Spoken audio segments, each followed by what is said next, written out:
नमस्कार, बहुत स्वागत आप सभी का। आप देख रहे हैं खबर दोपहर और आपके साथ मैं राजेंद्र देव। और शुरुआत करेंगे सहारनपुर से आ रही बड़ी खबर के साथ। वहां पर जामा मस्जिद में बहुत भीड़ होने के बाद कुछ नमाजियों ने सड़क पर नमाज पढ़ने की कोशिश की, लेकिन इस दौरान मुस्तैद प्रशासन ने उन्हें सड़क पर नमाज पढ़ने से रोक दिया। प्रशासन ने लोगों से कहा कि उन्हें नमाज पढ़नी है तो किसी और मस्जिद में जाएं, लेकिन सड़क पर किसी को भी नमाज पढ़ने की इजाजत नहीं है, न नमाज पढ़ने दिया जाएगा। तस्वीरें देख लीजिए आप सहारनपुर की। विरोध प्रदर्शन हुआ है प्रशासन के इस फरमान के बाद से, प्रशासन के इस आदेश के बाद से। नारेबाजी हुई है जबरदस्त। जामा मस्जिद के बाहर बड़ी तादाद में नमाजी इकट्ठे हो गए और उन्होंने नारेबाजी की पुलिस के खिलाफ। सड़क पर नमाज पढ़ने की कोशिश और उसके बाद प्रशासन का इनकार करना, प्रशासन का मना करना, और फिर आप देखिए नारेबाजी। लोगों को सड़क पर जब नमाज पढ़ने से रोका गया तो बड़ी तादाद में यहां पर नमाजी इकट्ठे थे और उन्होंने विरोध किया, इजाजत न देने पर नारेबाजी की। सड़क पर नमाज को लेकर अड़े। हमारे संवाददाता मुकेश इस वक्त सहारनपुर से हमारे साथ था, फोन लाइन पर जुड़े हुए हैं। मुकेश, पहले स्पष्ट करिए कि क्या नमाज हो गई या अभी भी ये विरोध प्रदर्शन नारेबाजी चल रही है? राजेंद्र, मैं आपको बताऊं कि नमाज हो चुकी है। नमाज होने के बाद ये लोग मस्जिदों से बाहर निकले थे, जिसके बाद इनमें आक्रोश था कि कुछ नमाजियों की जो नमाज नहीं हो पाई उसको लेकर आक्रोश था, जिससे इन्होंने नारेबाजी की है। प्रशासन ने अभी इन्हें किसी तरह से समझा बुझा करके शांत कर दिया है। अभी ताजा हालात ये हैं कि इनको वापस घर की ओर भेजा जा रहा है और ये लोग घर की ओर जाना शुरू हो चुके हैं। जी राजेंद्र जी, कितनी देर तक ये नारेबाजी की? इन लोगों ने कितनी संख्या में थे और क्या नारेबाजी की मुकेश? देखिए, हजारों की तादाद में यहाँ पर नमाजी एकत्रित थे और इन लोगों का आक्रोश इसी बात को लेकर के था कि संख्या का जगह कम होने की वजह से और संख्या ज्यादा होने की वजह से ये लोग नमाज नहीं कर पाए, जिसको लेकर के इन्होंने नारेबाजी की है। और लगभग आधा घंटे तक आप मान के चलिए नारेबाजी वहां पर चली है। आधे घंटे तक नारेबाजी चली। पुलिस किस तादाद में वहां पर मौजूद थी? कौन से अधिकारी इनसे बात कर रहे थे? क्या नारे लगाए इन लोगों ने मुकेश? देखिए, प्रशासनिक स्तर पर पूरी तरह से तैयारी थी और काफी संख्या में फोर्स भी मौजूद थी। समझाने बुझाने के लिए कल ही जो है यहाँ पर इनके जितने भी धार्मिक गुरु हैं इनसे बातचीत कर ली गई थी। उन लोगों ने भी प्रयास किया है लोगों को समझाने बुझाने का कि ताकि किसी तरह से माहौल खराब ना हो। और प्रशासनिक स्तर पर यहाँ पर एसपी लेवल से लेकर के सीओ लेवल तक सभी अधिकारी यहाँ पर मौजूद थे। आप कह रहे हैं कि पुलिस कप्तान और सीओ सभी अधिकारी वहां पर मौजूद थे। धर्म गुरुओं ने भी इनको समझाने की कोशिश की और उसके बाद भी मुकेश बड़ी संख्या में ये प्रदर्शनकारी दिखाई दे रहे हैं। आप कह रहे हैं नमाज के बाद बाहर निकले, हम देख रहे हैं छतों पर भी और जो बुर्ज बने हुए हैं वहां पर उस पर भी बड़ी संख्या में लोग खड़े हुए नारेबाजी करते दिखाई दे रहे हैं मुकेश। जी राजेंद्र, मैं आपको बताऊं, इस शहर की जो है बहुत प्राचीन मस्जिद है, यहाँ पर जामा मस्जिद है और पूरे जिले के लोग यहाँ पर नमाज पढ़ने के लिए आते हैं। छतों पर और बाहर सड़कों पर यहाँ नमाज हुआ करती थी। इस बार मस्जिद परिसर के अंदर ही छतों पर भी और मस्जिद के अंदर ही नमाज हुई है और ये सभी लोग पहले से नमाज पढ़ रहे थे और मस्जिद के अंदर ही छतों पर थे। बाकी जो बाहर लोग थे वो अलग से लोग थे जिन्हें नमाज नहीं पढ़ पाए। जी राजेंद्र जी, बहुत शुक्रिया आपका मुकेश। आप कह रहे हैं जो बाहर लोग थे वो नमाज नहीं पढ़ पाए और इसी बात का गुस्सा था और इसीलिए नारेबाजी कर रहे थे, लेकिन ताज़ा हालात ये हैं कि इन्हें समझा बुझाकर प्रशासन ने वापस इनके घरों की तरफ भेजना शुरू कर दिया है। ज़्यादातर लोग अपने घरों की तरफ रवाना हो गए हैं। मतलब यहाँ पर हालात काबू में हैं। जो तस्वीरें आप देख रहे हैं, इसके बाद ये प्रदर्शनकारी अब वापस अपने घरों की ओर लौटना शुरू कर चुके हैं। आगे बढ़ते हैं। एक और पॉलिटिकल अपडेट इस वक्त हमारे पास। प्रसपा प्रमुख ने एक बार फिर अखिलेश यादव पर बड़ा हमला बोला है। शिवपाल यादव ने अखिलेश को चुनौती दी है कि वो चाहें तो उन्हें निकाल दें। अखिलेश यादव फर्रुखाबाद में कार्यक्रम में शामिल होने आए थे। बड़ी खबर, शिवपाल यादव ने कहा, चुनौती दी अखिलेश यादव को कि वो चाहें तो उन्हें निकाल दें समाजवादी पार्टी से। फर्रुखाबाद के कार्यक्रम में शामिल होने आए थे और वहीं पर देखिए क्या कहा उन्होंने। ने तो गैर जिम्मेदाराना जो बयान दिया है, स्टेटमेंट दिया है, तो गैर जिम्मेदाराना उनका बयान था और नादानी का बयान था। तो अगर इतना ही है, वो हमें अगर भारतीय जनता पार्टी भेजना चाहते हैं तो पहले पार्टी से निकालें। और साफ कहते देखे जा सकते हैं शिवपाल यादव की गैर जिम्मेदाराना बयान था, नादानी का बयान था और वो पहले पार्टी से निकाल दे मुझे। तो अखिलेश यादव की मुश्किलें कम होने का नाम नहीं ले रही। आजम खां का कुनबा बागी हो चला है। शिवपाल यादव ने मोर्चा खोल रखा है और आज सपा के राज्यसभा सांसद सुखराम सिंह यादव ने भी बगावती तेवर दिखाए। अखिलेश यादव के नेतृत्व को ही चुनौती दे दी, लेकिन अखिलेश को झटका तब लगा जब सपा विधायक शहजुल इस्लाम ने मुख्यमंत्री योगी से मुलाकात के लिए वक्त मांगा। मतलब सपा के सब अपने अब धीरे धीरे पराये होते, बागी होते दिख रहे हैं और अखिलेश तय नहीं कर पा रहे हैं कि इन हालात से निपटा कैसे जाए।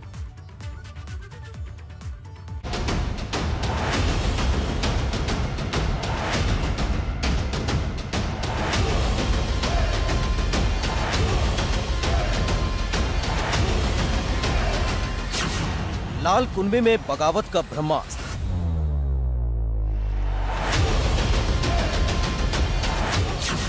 आजम का कुनबा बागी, शिवपाल का खेमा हावी।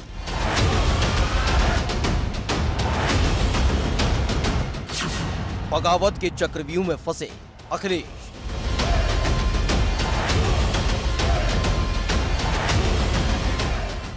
उत्तर प्रदेश का चुनाव खत्म हो चुका है, लेकिन अखिलेश यादव की चुनौती खत्म होने का नाम नहीं ले रही है। एक तरफ आजम खान का कुनबा है तो दूसरी तरफ शिवपाल यादव का खेमा, और इन सब के बीच फंसे अखिलेश यादव, जिनके सामने चुनौतियों का पहाड़ खड़ा है। क्योंकि अब सपा के राज्यसभा सांसद सुखराम यादव ने अखिलेश के नेतृत्व पर सवाल उठाकर लाल कुनबे में बगावत की आग को और ज्यादा तेज कर दिया है। आज भी मुलायम सिंह के जिंदाबाद कहने वाले लोग हमारे जैसे लोग हैं जो मुलायम सिंह को अपना नेता मानते हैं, और जब तक मुलायम सिंह हैं उनकी बिना राय विश्वास के कहीं कोई निर्णय करने का मन नहीं बना सकते हम लोग। अखिलेश यादव को आप लोग नेता नहीं मानते? नहीं, अखिलेश पार्टी नेता हो सकते हैं, पार्टी नेता होंगे, लेकिन मैं जहां तक समझता हूँ, व्यक्तिगत मेरी बात है, अखिलेश यादव एक पार्टी के नेता हैं, मेरे नेता माननीय मुलायम सिंह। सुखराम सिंह यादव ने बिना नाम लिए अखिलेश यादव पर निशाना साधते हुए कहा कि कुछ लोगों को अहंकार निगल जाता है।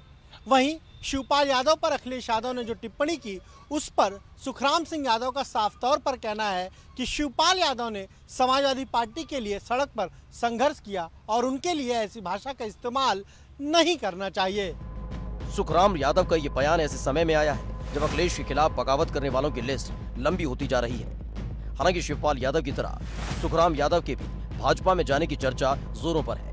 माना जा रहा है कि उनकी राज्यसभा सांसदी जल्दी खत्म होने वाली है और वो उससे पहले अपने लिए नया ठिकाना चाहते हैं। लेकिन सवाल शिवपाल का भी है, जिनके भाजपा में जाने के सवाल पर चाचा भतीजे आमने सामने हैं, क्योंकि अब शिवपाल ने अखिलेश को उन्हें पार्टी से निकालने की चुनौती दे दी है। अगर बीजेपी लेना चाहती है हमारे चाचा को तो अच्छी बात है, ले लें जल्दी। अरे चाचा को अगर बीजेपी लेना चाहती है तो देर क्यों कर रहे हैं? आप खुद सोचिए ना कि बीजेपी के लोग आखिरकार देर क्यों कर रहे हैं। तो ये गैर जिम्मेदाराना बयान है, दादानी का बयान है ये। अब वैसे तो मैं समाजवादी पार्टी का 111 जो विधायक जीते हैं उनमें से हैं। अब पता नहीं उन्हें अगर यही भाजपा में भेजना है तो फिर निकाल दें। लेकिन अखिलेश यादव को सबसे बड़ा झटका शहजुल इस्लाम ने दिया है, जिन्होंने सीएम योगी से मिलने का समय मांगा। माना जा रहा है कि 30 अप्रैल को शहजुल इस्लाम योगी से मुलाकात कर सकते हैं। बरेली के भोजीपुरा से समाजवादी पार्टी के विधायक शहजुल इस्लाम के पेट्रोल पंप पर जब बुलडोजर चला, उसके बाद पार्टी में किसी ने भी शहजुल इस्लाम के पक्ष में आवाज नहीं उठाई। इसका असर ये हुआ कि समाजवादी पार्टी के भीतर ही बगावती बिगुल बज उठे। हालांकि कुछ समय पहले जरूर अखिलेश यादव ने एक डेलीगेशन बरेली भेजा, लेकिन शहजुल इस्लाम उस डेलीगेशन से नहीं मिले। एक खबर ये आ रही है कि शहजुल इस्लाम ने मुख्यमंत्री योगी आदित्यनाथ से मिलने का समय मांगा है और 30 अप्रैल को शहजुल इस्लाम मुख्यमंत्री योगी आदित्यनाथ से लखनऊ में मुलाकात कर सकते हैं। जानकारों की माने तो शहजुल इस्लाम अखिलेश यादव की उदासीनता से नाराज हैं, क्योंकि जब उनके पेट्रोल पंप पर बुलडोजर चला तो कोई उनकी मदद के लिए नहीं आया। ऐसा ही आरोप आजम खान के कुनबे का भी है, क्योंकि अखिलेश यादव पर आरोप है कि उन्होंने आजम खान की रिहाई के लिए कुछ नहीं किया। इसको लेकर अब तक कई नेता इस्तीफा दे चुके हैं। वहीं एक छात्र नेता ने आजम खान के समर्थन में अपने खून से अखिलेश यादव को एक चिट्ठी लिखी, जिसमें आजम की रिहाई के लिए कुछ नहीं करने का तंज कसा है। एक ऐसा ही लेटर बुधवार को बरेली के आला हजरत दरगाह की मौलाना ने मुलायम सिंह यादव को लिखा था। लेकिन मुद्दे की बात यह है कि क्या समाजवादी पार्टी में मची बगावत के शोर का दी एंड कब होगा, क्योंकि हर अगले दिन एक नेता या तो अखिलेश यादव के खिलाफ मोर्चा खोल देता है या फिर इस्तीफा दे देता है। Bureau report, ABP Ganga. और एक बड़ी अपडेट आपको दे दें, बीएसपी सुप्रीमो मायावती और अखिलेश यादव में जुबानी जंग जारी है। मायावती ने अखिलेश यादव पर पलटवार किया है। बसपा से किसी नेता के पीएम बनने पर मायावती बोली है, अखिलेश को बचकाने बयान देने से बचना चाहिए। यह बयान है मायावती का। अखिलेश कई पार्टियों से गठबंधन करके भी सीएम नहीं बन पाए, ये भी उन्होंने बयान दिया है और तंज कसा है। ट्वीट भी किया है उन्होंने, देख लीजिए आप। ट्वीट का कंटेंट हम आपकी स्क्रीन पर रख रहे हैं, ये रहा। सपा मुखिया यूपी में मुस्लिम और यादव समाज का पूरा वोट लेकर तथा कई पार्टियों से गठबंधन करके भी जब अपना सीएम बनने का सपना पूरा नहीं कर सके तो फिर वो दूसरों का पीएम बनने का सपना कैसे पूरा कर सकते हैं। इसके साथ ही जो पिछले हुए लोकसभा आम चुनाव में बीएसपी से गठबंधन करके भी यहां खुद 5 सीटें ही जीत सके हैं, तो फिर वो बीएसपी की मुखिया को कैसे पीएम बना पाएंगे। अतः इनको ऐसे बचकाने बयान देना बंद करना चाहिए। एक और ट्वीट साथ ही में, मैं आगे सीएम और पीएम बनूं या न बनूं, लेकिन मैं अपने कमजोर और उपेक्षित वर्गों के हितों में देश का राष्ट्रपति कतई भी नहीं बन सकती हूं। अतः अब यूपी में, ये देखिए ट्वीट,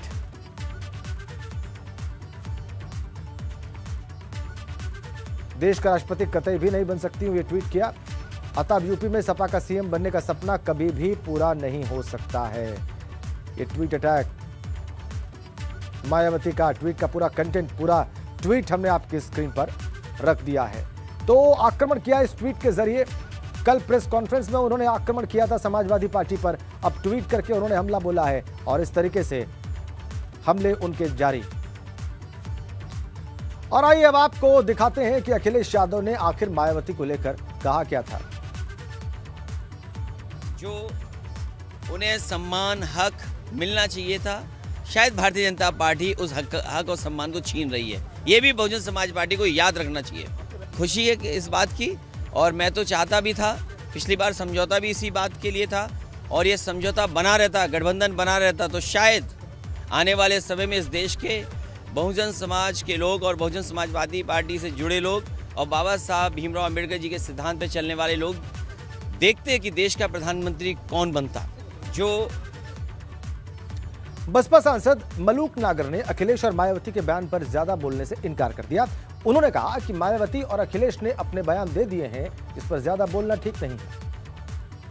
इंदौर से बसपा सांसद मलूक नागर हमारे साथ बातचीत के लिए मौजूद है। आपकी पार्टी की राष्ट्रीय अध्यक्ष मायावती और अखिलेश यादव के बीच में, दोनों के बीच में ट्विटर पे वार चल रहा है, क्या कहेंगे? उनके बयानों को आपने पढ़ा होगा, जिस तरीके से बयान निकल के आ रहे हैं।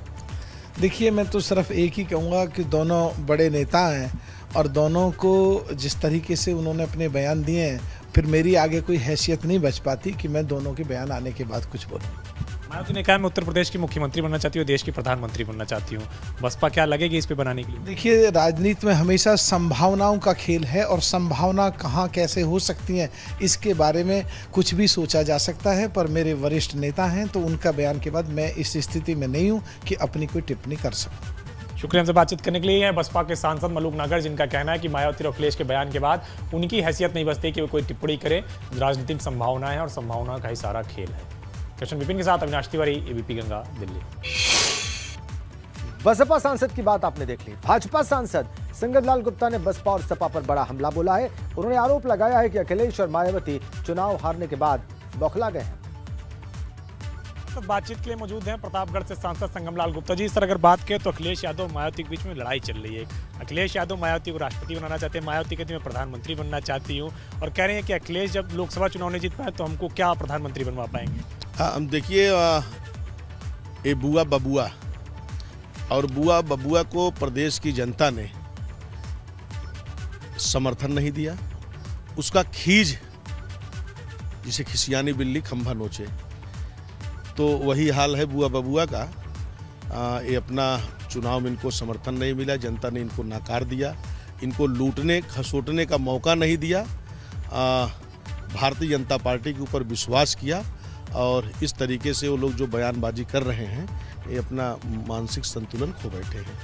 शुक्रिया हमसे बातचीत करने के लिए। प्रतापगढ़ से सांसद संगमलाल गुप्ता, जिनका कहना है कि जिस तरीके से अखिलेश और मायावती बयानबाजी कर रहे हैं, उनसे दोनों का दिमाग से संतुलन खो गया है। कृष्ण विपिन के साथ अविनाश तिवारी, एबीपी गंगा, दिल्ली। भाजपा गठबंधन की विधायक केतकी सिंह का एक और वीडियो वायरल हो गया है। कल एक वायरल वीडियो सामने आया, एक और वीडियो सामने आ रहा है। तहसीलदार को हड़काने के बाद डॉक्टर्स को हड़काते हुए वीडियो उनका दिखाई दे रहा है, वायरल हो रहा है। बच्चे की मौत के बाद केतकी सिंह ने डॉक्टर्स को हड़का दिया। वैक्सीन लगाने के बाद बच्चे की मौत हुई थी। बलिया के बासडीह विधायक हैं केतकी सिंह। जरा देखिए आप वायरल वीडियो। कौन उठा रहा है उसकी मौत की जिम्मेदारी? मैं उठाऊं? मैं तो विधायक हूं, मैं तो नहीं बच सकती इस बात से।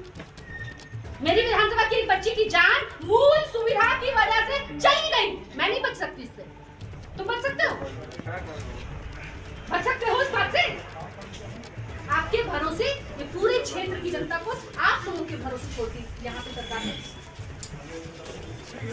आपने फर्स्ट एड तक नहीं किया, क्यों नहीं किया भाई तिवारी जी? फर्स्ट एड होना चाहिए था ना, होना चाहिए ना, क्यों नहीं हुआ फर्स्ट एड? क्यों नहीं हुआ? इसके लिए आप लोग आपके एनसी को की तरफ वो भेजे थे ना, तो अब क्या होना चाहिए? कार्रवाई होनी चाहिए ना। फर्स्ट एड भी नहीं हुआ। मुझे पूरी रिपोर्ट चाहिए। मैं उसका लेटर लगा के और मैं आगे प्रेसिड करूंगी। मुझे उस बच्ची की मौत के लिए इंसाफ चाहिए है। जो भी इसमें दोषी है, चाहे जो भी हो, मुझे आप सबका नाम लिख कर देंगे। 6 साल से तुम्हारे यहाँ कोई आया नहीं मरीज, सांप काटने वाला तुम लोग ने उसको सुई नहीं लगाई। आप लोगों को सम्मान चाहिए, इज्जत चाहिए, सब चाहिए, अपनी जिम्मेदारी नहीं चाहिए। उस बच्ची की जिम्मेदारी कौन उठा रहा है, मुझे बताइए। देखा आपने कि यहाँ पर डॉक्टर्स को कैसे डांट रही हैं विधायक केतकी सिंह। एक बच्ची की मौत हुई, उसका जवाब मांग रही हैं और उनका सवाल है कि फर्स्ट एड वहाँ पर क्यों नहीं था हॉस्पिटल में।